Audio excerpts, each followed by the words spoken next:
gentlemen, please join me in welcoming the chief guest of today's program, Mr. Zafar Masood, President, Bank of Punjab and Chairman, Pakistan Banks Association. Anwar Saeed साहब, दोनों हमारी principal हजरात नुदरत साहिबा और कुलसूम साहिबा, doctor Fauzia, Salman Akhtar, Ali जौहर साहब, thank you very much for your invite for this conference. This is a very important congregation today indeed. It's indeed a pleasure to be here. It's always wonderful to be back home. And Shah Walayat Public School, whom I'm exceedingly proud of, is my abode. This conference is not only a mood after deployment of technology in classrooms. It is about how mind is formed, how judgment matures, how attention is trained, how creativity survives, and how future responsible and patriotic citizens are shaped. Artificial intelligence is not just another innovation in the digital space. It is first of its kind mass technology that can generate language, simulate reasoning, and produce instant answers, and has all the potential in the world to permanently change the learning equation in myriad ways. Recognizing this imperative, international tech giants are investing heavily in this space. Google, for example, has already announced to invest $185 billion in AI alone. Why AI belongs in education, and it is unavoidable in future learning and future work. However, the equation to my mind, the question to my mind is when, how, and how much to leverage it to get the optimal results out of it. In the words of Yuval Noah Harari's, Homo Deus, or godlike powers, this is that invention really. Rudimentary explanation of AI or generative AI, I use this interchangeably, is that it's a kind of artificial intelligence that creates new content instead of just analyzing or classifying existing data. Think of it that it can produce things, not just judge them, generate by learning patterns from massive amounts to existing data. And that's where I came out with the terminology of Homo Deus, because it does give you godlike powers. Generative AI models like large language models or image models are trained to huge data sets. They learn patterns and probabilities, then generate new outputs that feels human-made, but at the end of the day, they are human-like only and not humans. Let's dimension the vertical and the horizontal flow of education. Where does AI, or generative AI for that matter, fits best in this learning equation? Vertically speaking, while students are racing ahead of teachers in getting hang of technology, given their generational exposure opportunities, the early cognitive development must remain human-led. Too much technology too early weakens attention, patience, and reasoning endurance. AI removes friction and speeds up output, which helps advanced learners, जो अभी आपके सामने सलमान अख्तर साहब ने आपसे अपने experiences का जिक्र किया. Instant answers, however, reduce reasoning endurance. Depth comes from effort, not automation. Brains grow through struggle, not shortcuts. AI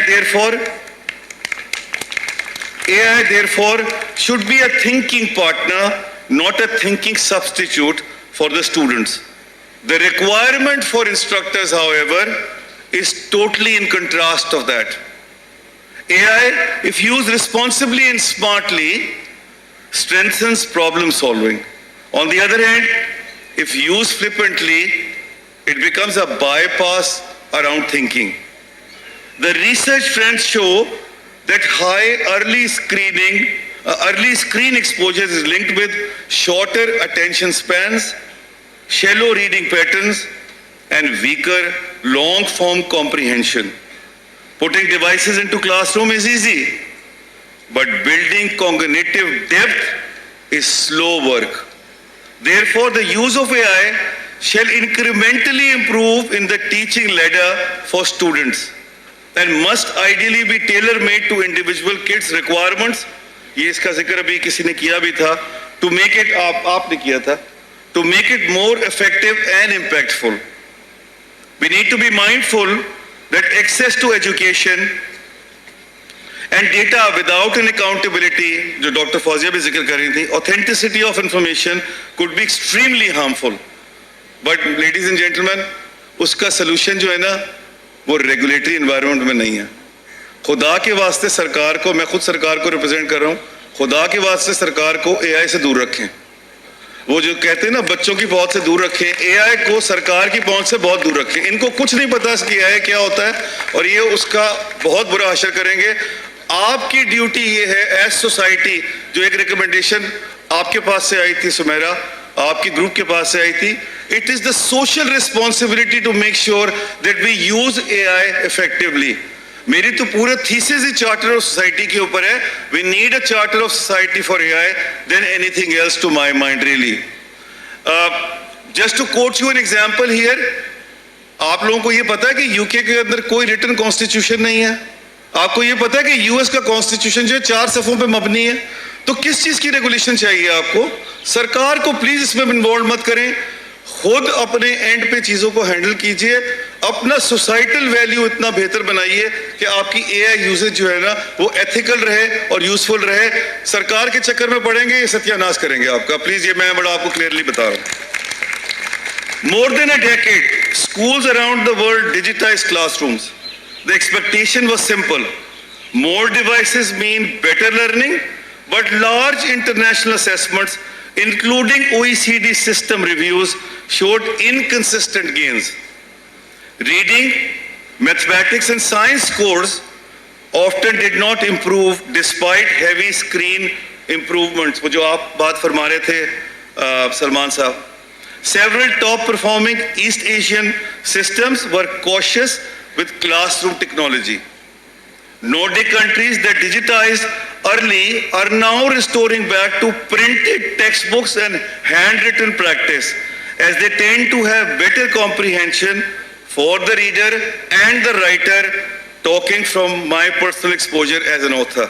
By the way, मैं जो आपके सामने यहाँ खड़ा हुआ हूँ और मुझे मेरा गुमान ये है कि शायद मुझे इस मामले में, एक तो मैं फिलर के तौर पे आया हूँ क्योंकि कोई और साहब को बुलाना था, वो आ नहीं सके तो मैं उनकी जगह पे आया. तो let me confess that I know that for sure, क्योंकि लेकिन मुझे ये लगता है कि इसमें वो जिस कहते हैं ना पंजाबी में धक्का किने देता सी, मुझे धक्का जो है ना वो अली जौहर साहब ने दिया है इस पे. और वो इसलिए दिया है कि मैं बैंक ऑफ पंजाब का प्रेसिडेंट नहीं हूँ या पाकिस्तान बैंक एसोसिएशन का चेयरमैन नहीं हूँ. वो इसलिए दिया है क्योंकि मैं ऑथर हूँ और उससे मेरी जो रेलेवेंस है वो AI के कॉन्टेक्स्ट में बन जाती है. I must confess, ladies and gentlemen, that my opinion in this context, जो वो भी मैंने राइटिंग की और रीडिंग की बात की थी, in this context is biased, given that my experiences with my book Seat 1C, which has been sold in excess of 6,000 copies within 11 months of its launch, and has already been translated and published in Spanish, while Urdu and Sindhi are underway and French and Mandarin are being contemplated. For the schoolgoers in particular, I am coming with sketch notebook with the idea to motivate them to get their hands on to the main manuscript of the book at the end of the day and pick up the much needed habit of reading. As a matter of fact, I believe that two disciplines, literature and technology, cuts across all disciplines and are an absolute necessity for the personal development and more so in our professional successes in this exceptionally competitive environment which is becoming more and more stiff with the passage of time. I've argued that point vehemently in my book and planning to write about it in the ये जो मेरी किताब seat 1C है उसमें भी और जो दूसरी किताब है आउट ऑफ द बॉक्स में पूरा आर्टिकल है सुमेरा उसको उर्दू में ट्रांसलेट कर रही हैं वो पता नहीं अभी तक वहाँ पहुँची या नहीं पहुँची बट वो लिटरेचर एंड इकोनॉमी वाला जो है उसमें covered भी है but there is a full chapter in seat 1C on communication in which way I have vehemently argued that how important it is to embrace literature and of course technology in our daily lives for our character building which leads into our professional successes too. मेरी जो अगली दो किताबें मैं इस वक्त contemplate कर रहा हूँ वो दोनों इत्तेफाक से इन अ वे इन दोनों एरियाज पे ही मुहित हैं.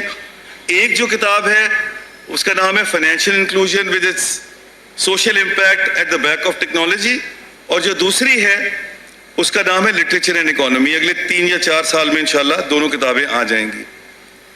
Vertically in nutshell we shall have less screen time and usage of technology in AI in the initial formidable years for the students, while as we climb up the ladder in our learning advancements, the exposure to AI and technology becomes an absolute must and can't be escaped.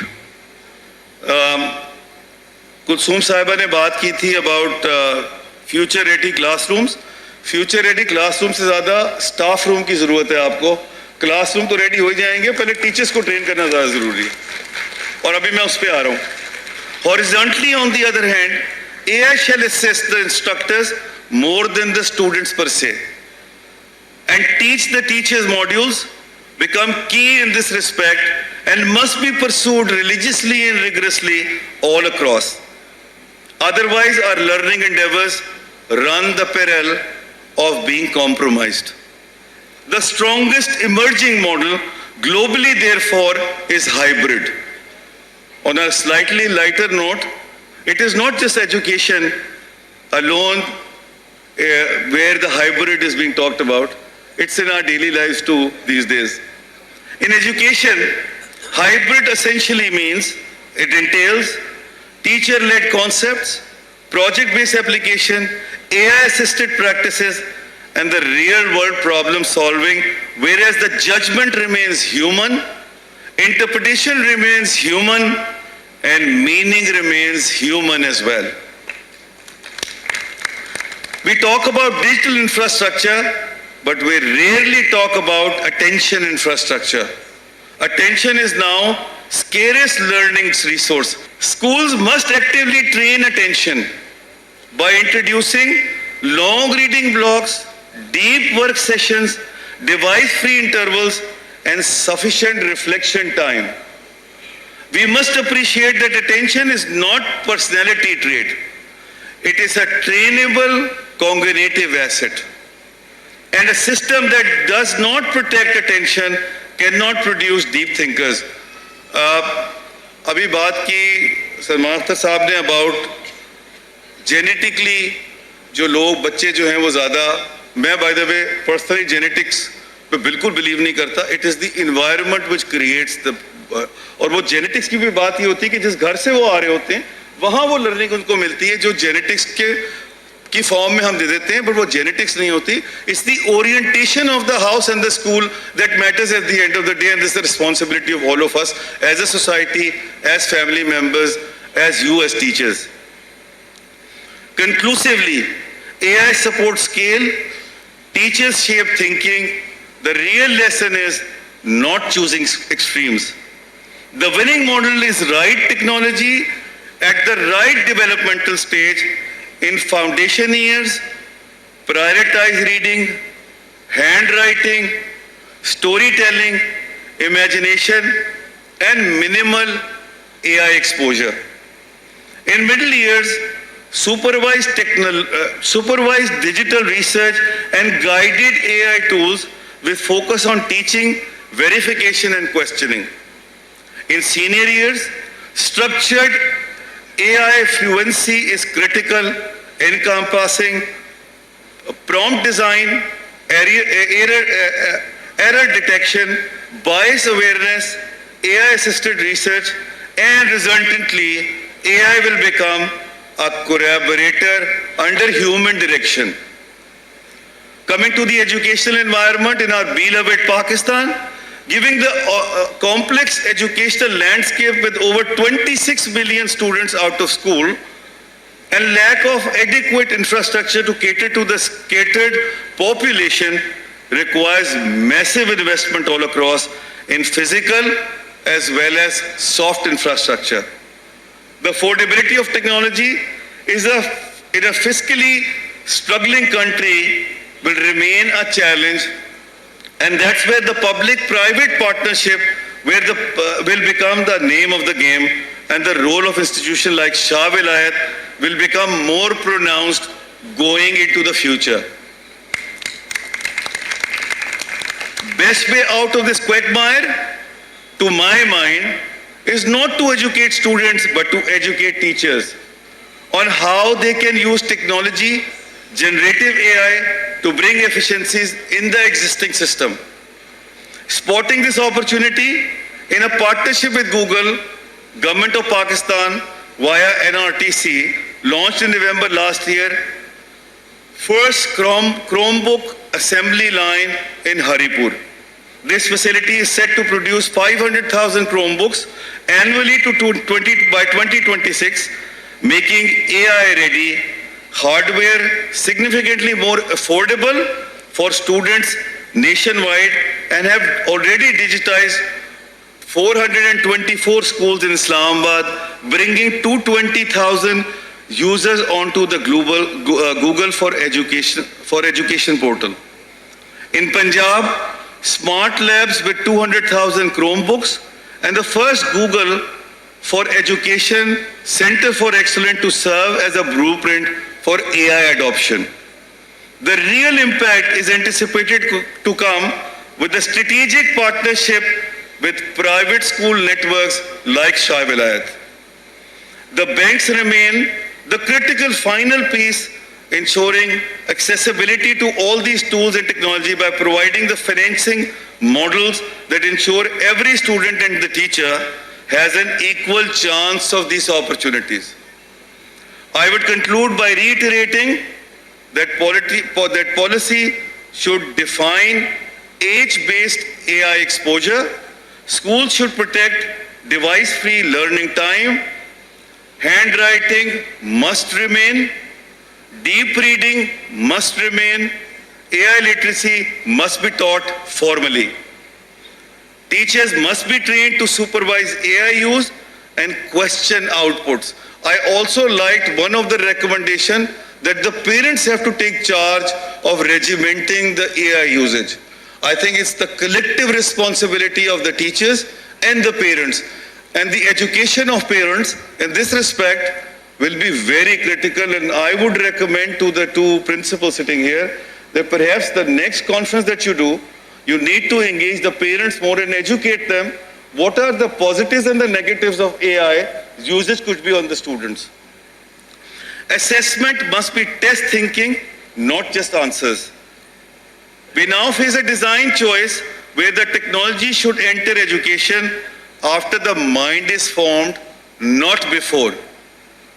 If we do this right, AI will not weaken education, it will elevate it. If we do this wrong, AI will accelerate learning but reduce understanding. The choice is ours, and platforms like this summit are exactly where those choices are made. Congratulations to Shah Wilayat Trust for putting this forum together, which is not only topical but also strategic in nature. Wish you all the best and success in the future. Thank you very much. Thank you very much, Mr. Zafar Masood.